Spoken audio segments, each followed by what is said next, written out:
In the first part of this video, we will be talking about building codes. In the second part, I will be showing you how you can form winder stairs. So it's kind of a multi-part video. So let's go ahead and get started with. And we're going to be referring to the 2024 International Residential Code Book that requires a 6-inch minimum measurement for your steps.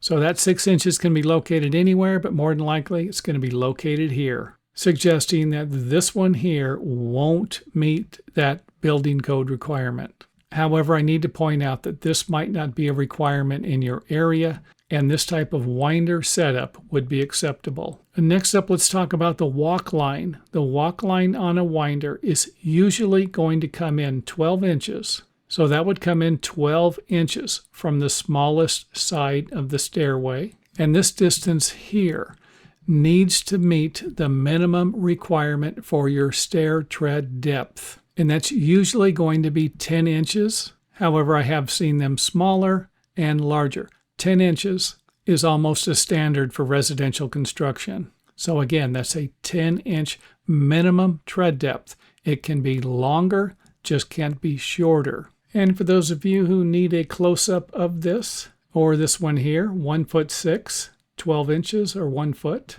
And again, we're coming in 6 inches here on both sides to meet the 6-inch minimum measurement requirement. And if for some reason your local building code does not have a 6-inch minimum, and something like this will work except they require the minimum walk line measurement, then this isn't going to work here because we're just a little bit under 7 inches, and this measurement here would need to be 10 inches, or whatever the minimum is in your area. Next up, let's go ahead and get away from the square measurement here and kind of angle off like this with our minimum measurement and our walk line. And something like this should meet the building codes with more than a 10-inch measurement at the walk line for each winder step, along with our 6-inch minimum for the winder steps. And let's go ahead and zoom in on this section, give you a close-up on it. 6 inches and then 6 3/16 inches here. And then if I was going to come out square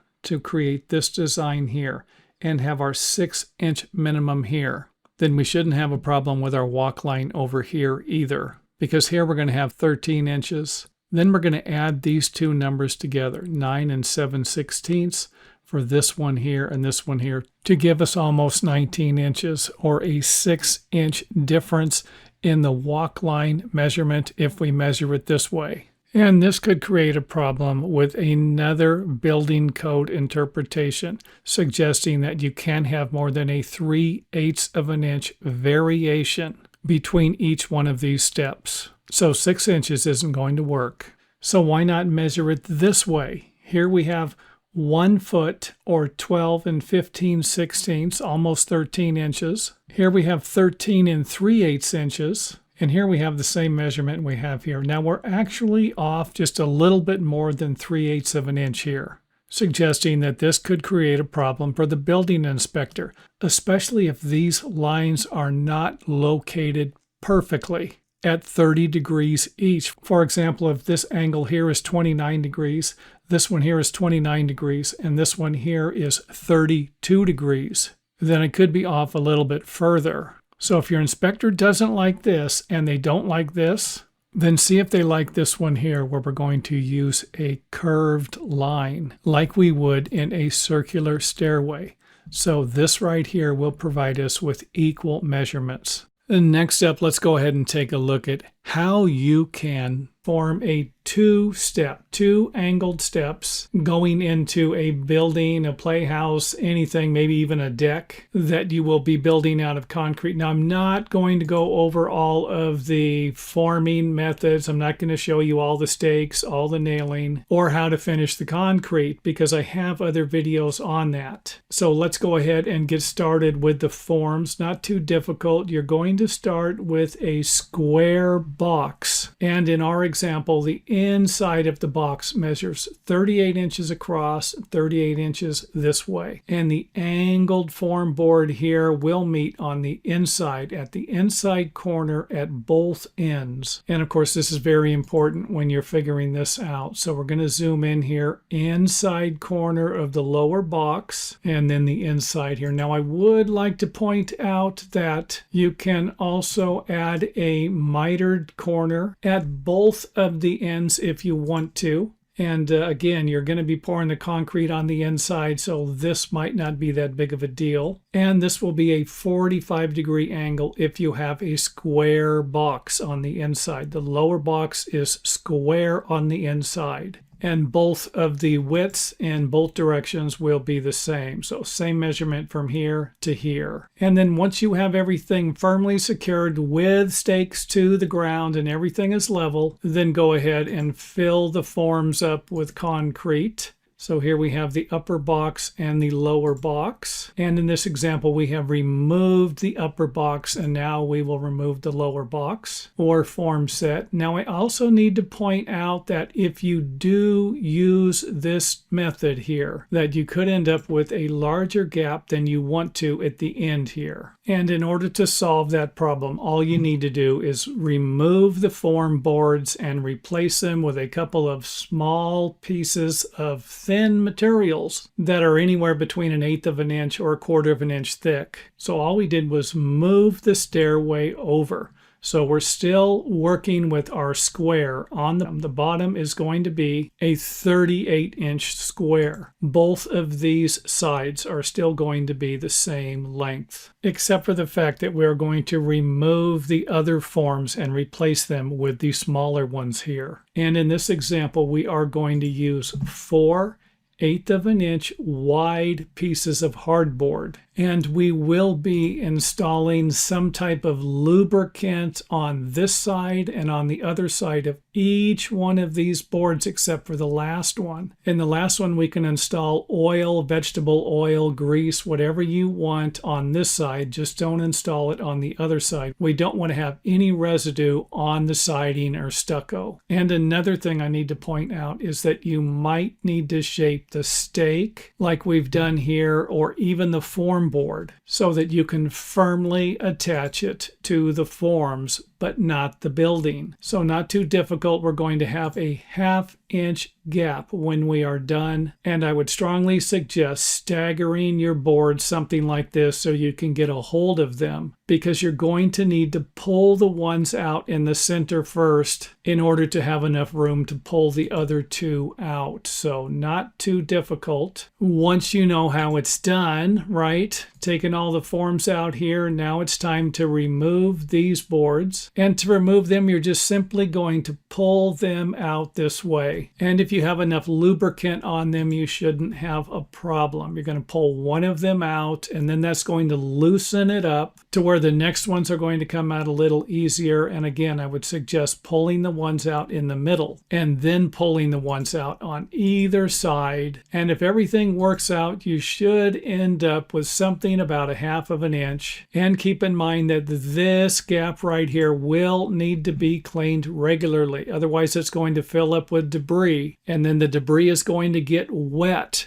And then that wet debris is going to start to rot out all of your wood framing and siding, anything that it can possibly get to damage it. Even if it's made out of metal, it's going to start corroding. And with that information, you might even want to make the gap a little wider, maybe 3/4 of an inch or an inch. And for those of you who are not familiar, concrete will absorb moisture out of the ground and allow it to transfer into anything it touches. So if we have a gap here, it's not going to ruin the siding. Next up, let's go ahead and point out another problem you could have, and that would be with your local building and safety department or building codes that might require a 6-inch minimum length at the edges here. And I do have more information about that at our website in the building codes area. And if you do need to build it that way, then let's go ahead and take a look at how we can form everything up. And this really won't be that difficult. We're going to start with the same boards to provide us with our gap and then come out 6 inches or whatever the minimum distance is for your building codes. And in order to do that, all we need to do is add 6 inches to these boards here and to these boards here and basically build it the same way. We're still going to meet in the corner here and form everything up relatively the same way. And keep in mind that most building codes don't have anything to do with the outside corners. That can also be dangerous if you are hopping around from this side up to here or up to here. So in our example here, this is going to be 38 inches wide.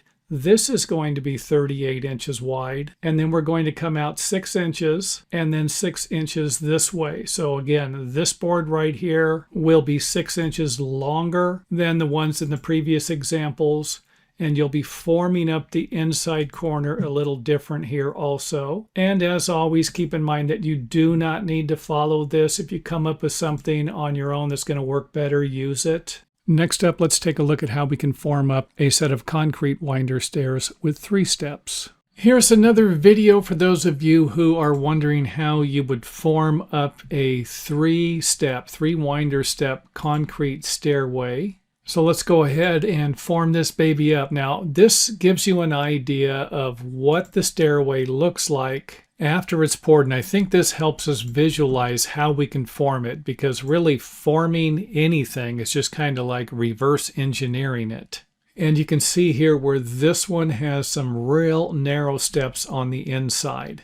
And I don't have any fancy cuts over here. A lot of times you can just screw these together or use the duplex nails to fasten all of this together. And I also want to point out that a miter like this probably isn't going to be easy to do with a circular saw, so you might want to focus on something like this.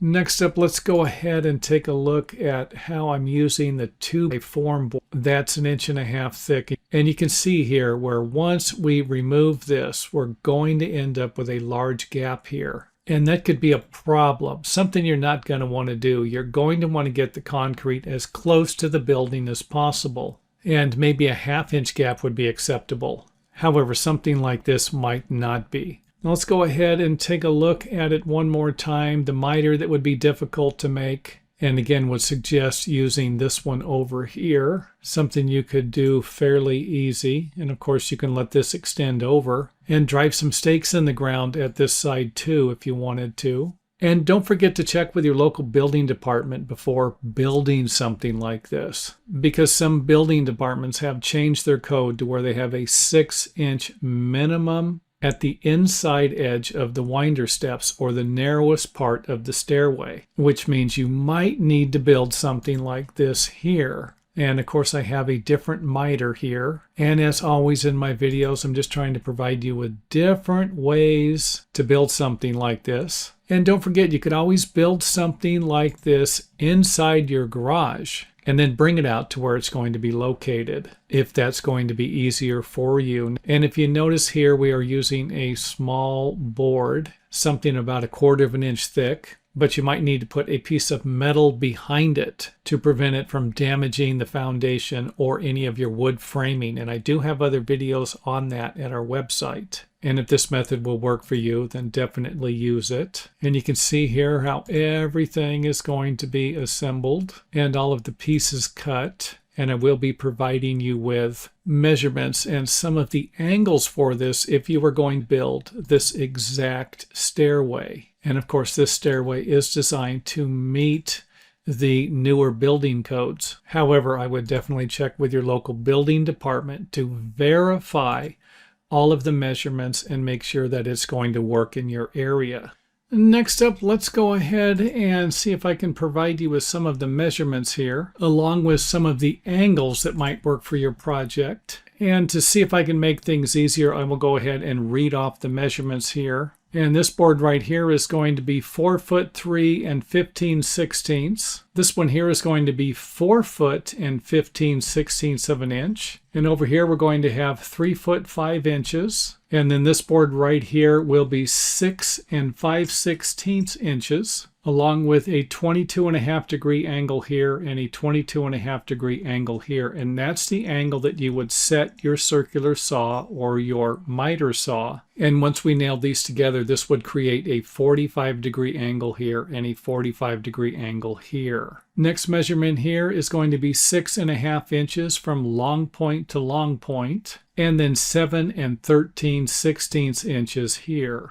For the next step, we will be using the same board, 4 foot 3 and 15/16. However, over here we are going to be using 1 foot 9 9/16 of an inch. And this board will have an angle at 120 degrees. However, the angle for this cut will be 30 degrees. And the next board here will be 3 foot 9 7/8 of an inch, along with a 7 1/16 inch board here. And that will be from the inside corner to the outside corner. And then this board here will be 7 13/16 of an inch. And that will measure from here to here. And then the angle for this board here and this one will be 22.5 degrees. And then the angle for this will be 37.5 degrees.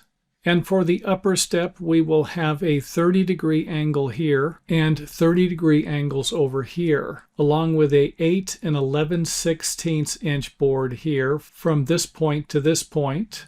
And then from long point to long point here, we're going to have 3 foot 9 5/8 of an inch. And then, of course, this board could be a little bit longer. However, the point where this will die into here is going to be 2 foot 5 3/4 inches. And now let's go ahead and take a look at what we're going to need for our board back here. And that will be a piece of plywood that's going to be 3 foot 5 inches. And it's going to be 1 foot 10.5 inches tall. And I would like you to keep in mind that I took all of these measurements off of this model and I have not verified any of them. So if you do build a stairway like this, keep that in mind. And if everything does work, feel free to let us know by leaving a comment in the comment area. And thanks for watching. If you enjoyed the video, let us know by hitting the thumbs up button or letting us know in the comment area.